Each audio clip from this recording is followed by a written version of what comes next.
Ra'iisul Wasaaraha Soomaaliya Mudane Xasan Cali Khayre ayaa maanta markii u horeysay waxa uu ka hadlay mideynta Soomaaliya in laga shaqeeyo waxa uu ka hor sheegay mar uu maanta ka hor hadlayay aqalka baarlamaanka waxa uu wacd ku maray in xukuumaddiisu geed dheer iyo mid gaabanba u fuuli doonto sidii ay Soomaaliya u mideyn lahayd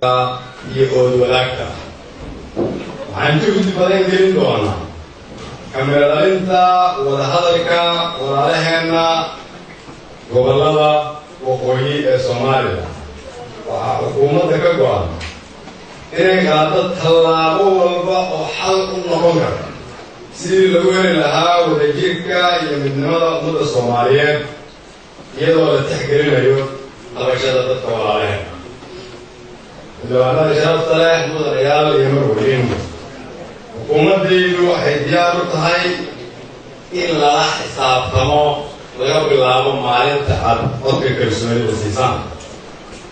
waxaan u qorshaysan in wasaaraddu walba si gaar ah aan ugula xisaabtanno waajibaadkeeda hadalkani Ra'iisul Wasaare Khayre ayaa waxa uu ku soo beegmayaa waqti uu hakad galay wada hadaladii Soomaaliland iyo Soomaaliya